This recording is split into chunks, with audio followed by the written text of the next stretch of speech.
Okay. You want to start? Or? Sure. Sure. As a graduate of FIU, I'm thrilled. Go Golden Panthers! Okay? I'm thrilled. I've been doing this now. This is my 5th year grading or judging. And this is really the first transportation infrastructure proposal that I have been able to enjoy. My career was project development, so I was thrilled to see this. It's very well put together. Very well, for the limited amount of data that you can collect, you made your case. But I have a question for you. You stated your need, you identified all the need, and it's obvious that in your selected alternative, you're prioritizing transit, walkability, and bikes. But on the other hand, you're also promoting land use development. So how would you, in this proposal, sell to the development community that you're reducing lanes, but you're going to promote development? Just take a stab at that, please. Sure. Thank you for the question. Because we understand that walkability is a very important aspect of economic development, we would sell this to land use or the private industry as a modern city, two modern municipalities that are taking a central role in setting Carretera Central as their urban core. Because this is a case study that can be replicated throughout Cuba. We understand that cities such as Portland, such as New York, such as downtown Miami, that have very walkable environments are the most economic developed areas in their regions. And so we want to establish a similar feeling in these two municipalities, that it connects the two neighborhoods and it allows mobility for any citizen of Cuba to understand that they can use these already existing 2-3-story buildings for economic purposes. Thank you. Let me see. Following his question, in a way, it's strange that this is the most important roadway in Cuba, and we are trying to reduce vehicular traffic. But it is what it is. I simply, you have more workability and you have more bikes nowadays, so your approach is a great approach at this time. My question is, probably it's going to, let's say this project becomes reality, and the traffic pattern changes in the future, and probably talking about many years from now. How adaptable is the design that you're proposing today to a design that will be able to carry more flow and more traffic flow in the future? I mean, vehicular traffic in the future. And talking about adaptability from your design to going to a design that will be able to allow more traffic. Because we have a center double left turn lane, we could use this in the future as a reversible lane. This could be used using the D factor or the directional factor of traffic, and therefore in the AM peak or the PM peak, use the center lane as a eastbound or westbound lane, therefore increasing the volume capacity to where it exists now.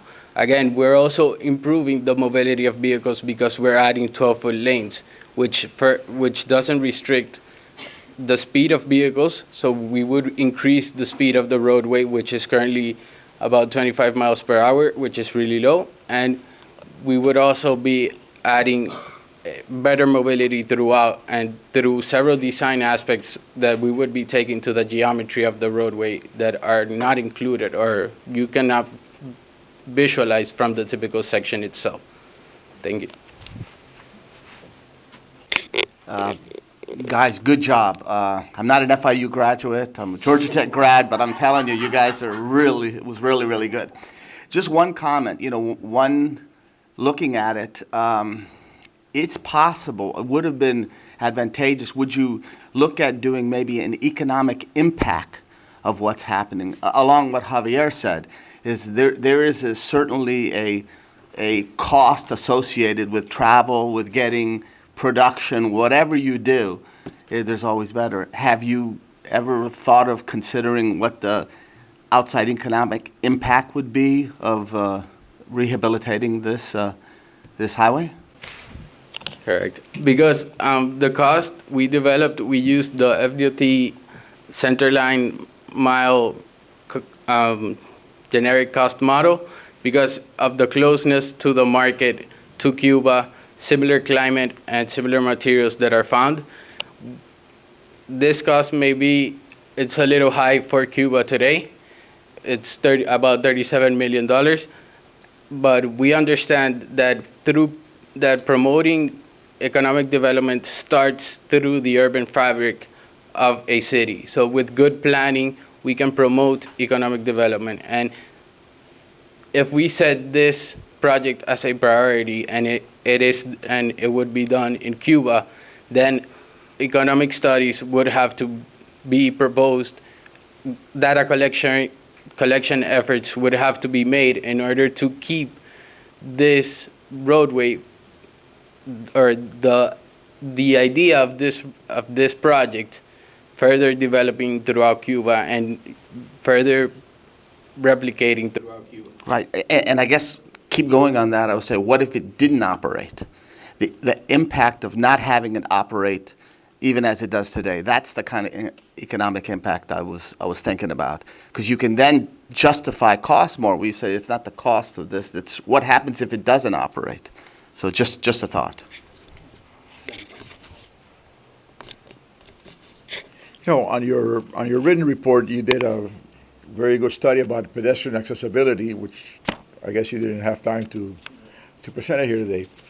My question was more along the line of the first two questioners. Let's say equating this to Miami, it would be like, why are you doing this in US 1 instead of doing it in Miracle Mile? Because you're taking the main thoroughway road and you're making that into a pedestrian way, while probably a side road that would be more pedestrian friendly would seem to me to be the road that this would work better on. You know, so why didn't you pick a street like that? Like there's many streets in the city of Havana that would be suitable for pedestrian traffic. Right. Because the need today tells us that there is not enough traffic for this to be a major thoroughfare. We understand that cities that need redevelopment start around a central roadway. So we want to promote economic development around this central roadway so that in the future it can be reevaluated as a major thoroughfare as it is today. It is serving that purpose today, but that purpose is underserved due to the demand of traffic. So we want to change this in order to promote economic development, grow the cities, grow the municipalities, and then possibly study in the future its reversal to a major thoroughfare once the mobility and the traffic and the transportation needs arise.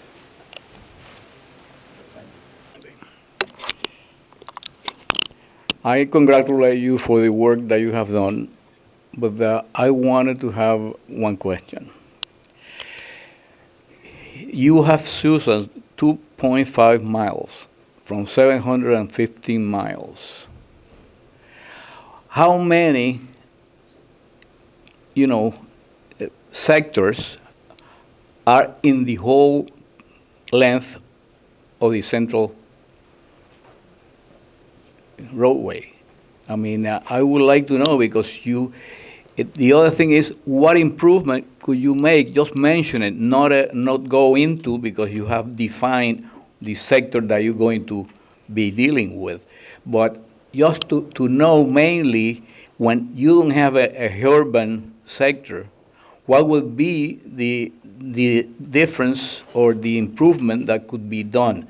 Because, at least when I was in Cuba, this sector was only up to Santiago de Cuba.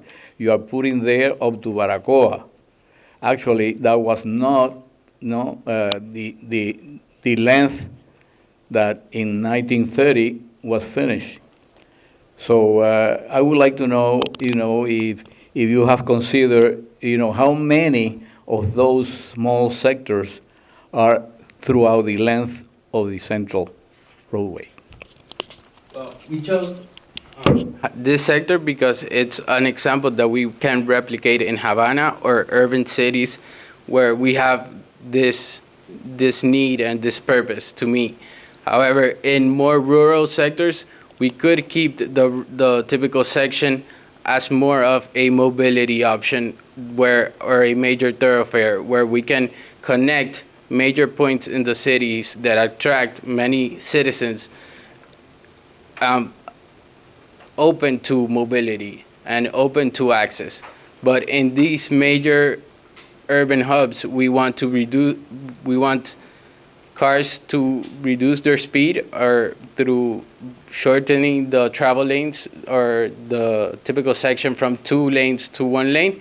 And we want them to focus in redevelopment and in enjoying the city as it would be, or hopefully. Thank you, judges. Thank you. At this time, we still have time for one more question. Does anybody in the audience have a question? A brief question? Hold on, let me get the microphone to you. With the large number of intersections that you have on this roadway, on this semi-circular roadway, did you consider any traffic calming schemes to both direct the intersecting traffic and also protect the pedestrian? So right now I'm in my graduate studies, and there are currently a lot of it's called adaptive demand management.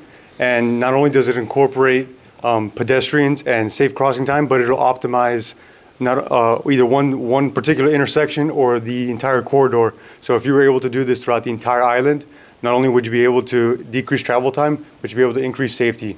So it'd be kind of the best of both worlds.